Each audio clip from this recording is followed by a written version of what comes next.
oltre un secolo di storia, un'epopea straordinaria che ha saputo generare progresso, prestazioni e cultura. Quella che tutti noi conosciamo come car culture e che trova sostanza, ad esempio, nella messa a punto stessa delle auto. Freni, motore e cambio, lo spirito di cui sono composte le auto che desideriamo.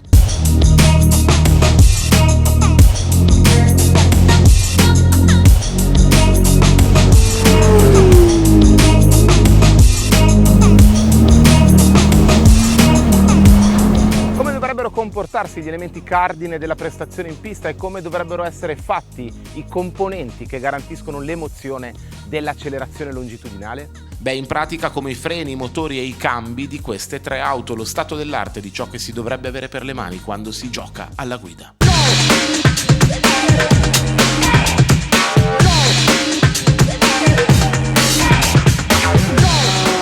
Rimpiange il vecchio Metzger, in realtà penso che non sia mai salito sulla nuova 911 GT3. Pensate che questo motore boxer 4 litri ha raggiunto una maturità straordinaria, tant'è vero che ha impegnato tutte le domeniche nei monomarca di mezzo mondo. Progressione infinita, suono tipicamente Porsche che se chiudi gli occhi ti fa sentire in pista anche al semaforo e poi l'odore che quando la spegni è subito autonomo. Il cambio è sempre il solito PDK, solo che è stato ulteriormente affinato. Te ne accorgi soprattutto nelle scalate perché lavora comodamente intorno alla zona rossa. E poi ci sono i freni. Questo elemento nel mondo Porsche è qualcosa di leggendario, tutti conoscono la proverbiale affidabilità degli impianti di Stoccarda e questo nonostante non utilizzi i materiali che ad esempio vengono impiegati sulla Lamborghini non dà mai segni di cedimento. Anche nell'utilizzo più gravoso in pista non hai mai quella brutta sensazione di poter arrivare lungo anche nelle staccate più impegnative.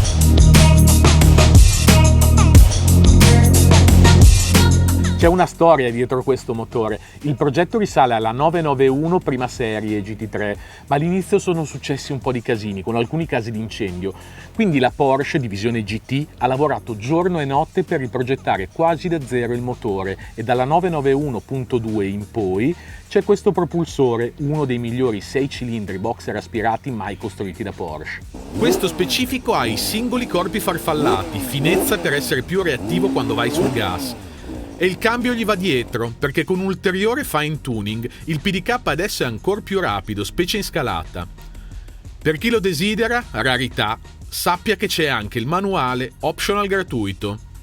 I freni sono cresciuti di diametro 408 mm anziché 380, ma per compensare i grammi in eccesso hanno lavorato su questi cerchi forgiati, con il risultato che tutto il gruppo ruota e impianto frenante pesa esattamente come prima.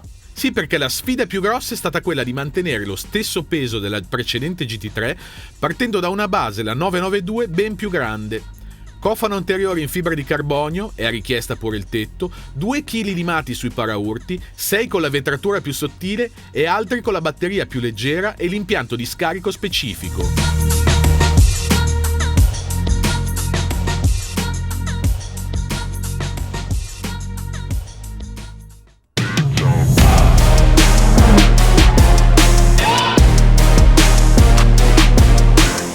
Allora, ok l'urlo dell'aspirato, però qui ci sono 2 turbine che soffiano come se non ci fosse un domani e oltre a 730 cavalli ho 900 Nm di coppia che le altre si sognano.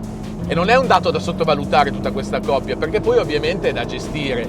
Qui sotto ci sono Michelin Pilot Sport Cup 2R che sono il top in pista, ma poi c'è il feticcio del traction control regolabile su 10 posizioni, questo manettino che fa veramente pilota professionista.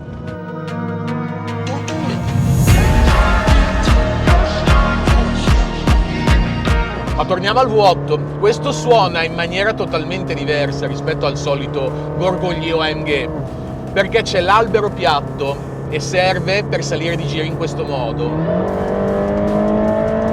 Wow!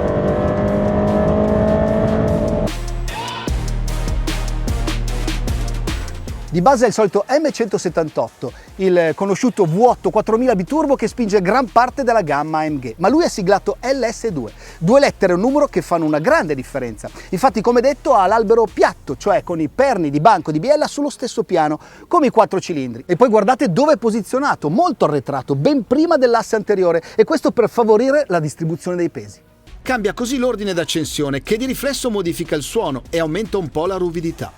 Ci guadagna però la risposta, che è più immediata.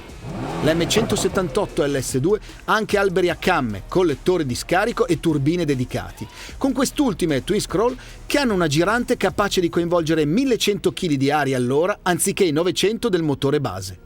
Il cambio è il doppio frizione a 7 marce di AMG, modificato per sopportare gli 800 Nm di coppia. È transaxle, cioè è posizionato dietro per favorire la distribuzione del peso, il baricentro. E questo è anche sulle altre AMG GT, ma in questo caso il torque tube, cioè il collegamento tra motore e cambio, è in carbonio. Pesa meno di 14 kg, il 40% in meno. I freni naturalmente sono degli enormi carboceramici, ma qui meritano un cenno i pneumatici. Sono i Michelin Cup 2R, come nel caso di Porsche, ma per Mercedes AMG sono disponibili in due versioni diverse. M01A a mescola morbida, ideali per il freddo, mentre gli M02 sono le hard da usare con temperature più elevate.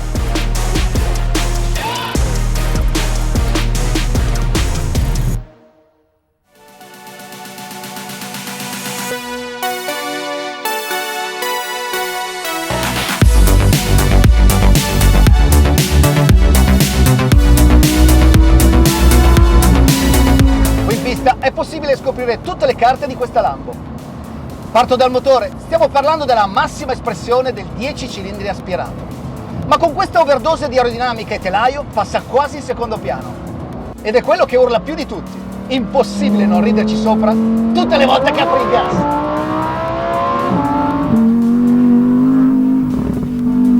Il cambio ti asseconda in tutto quello che vuoi fare, sia in salita sia in scalata. E i paddle sono i più grandi di tutti. Metti marcia anche quando sei di traverso, li trovi sempre. Hanno la classica impostazione all'italiana, solidale al piantone. E poi i freni. Questi non sono carboceramici normali, mutano la tecnologia della Formula 1. Si chiamano carbon-carbon, grippano meglio e grazie alla maggior conducibilità termica garantiscono una costanza di rendimento perfetta. Come dicono gli uomini del Toro, con lei in un track day potrei finire le gomme, ma mai i freni. Freni così ce n'hanno veramente in pochi, a memoria solo la McLaren Senna tra le auto targate. Si tratta di dischi specifici impiegati sulle monoposto di Formula 1 o nei prototipi della serie WEC. Vengono costruiti sovrapponendo sottili strati di carbonio rivestiti in modo specifico. Rispetto ai carboceramici tradizionali, i CCMR generano il 25% di potenza frenante in più, vantano una resistenza maggiore del 60% e una conducibilità termica 4 volte superiore. Nella sostanza, oltre a un potere decelerante pazzesco, garantiscono una costanza di rendimento di livello, grazie anche a un dedicato impianto di raffreddamento con tubazioni di derivazione motorsport. Sul motore in realtà non c'è moltissimo da dire, se non altro perché è una vecchia conoscenza. Questo in particolare è il V10 5002 di Sant'Agata Bolognese, portata all'ultima evoluzione, e la sua particolarità è quella di avere le valvole di titanio. Sulla STO c'è una mappa pedale dedicata che lo rende più reattivo e il sound, grazie al nuovo scarico, è lacerante, specie lassù, in zona rossa. Anche il cambio doppia frizione è stato velocizzato di pari passo. Interessante notare che questo stesso identico motore è quello montato anche sulle Huracan GT3 Evo, che hanno vinto Daytona, Sebring e una marea di campionati GT.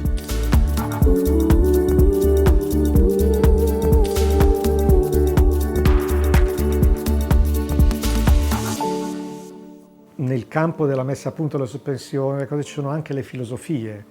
La stessa sospensione, come i cuochi, no? Tu puoi avere gli stessi ingredienti, poi uno fa una pietanza in un modo, uno la fa in un'altra, anche se la ricetta è sempre quella, però le sfumature, e quindi con le stesse sospensioni basta che tu cambi la lunghezza di un braccio, un angolo, una cosa, e la macchina si comporta in modo diverso. E questo è una questione di filosofia.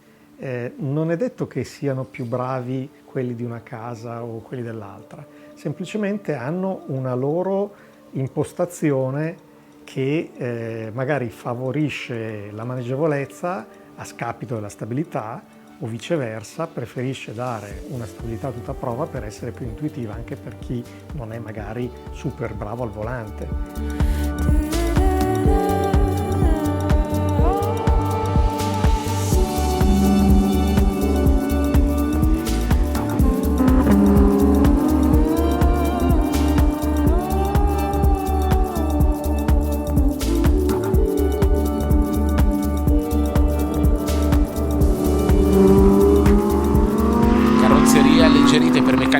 muscoli messi a punto da grandi appassionati per veri petrolhead. Una storia di auto utile a ricordare a tutti i costruttori che sotto la cenere di un periodo storico buio la passione brucia ancora. Fateci sognare.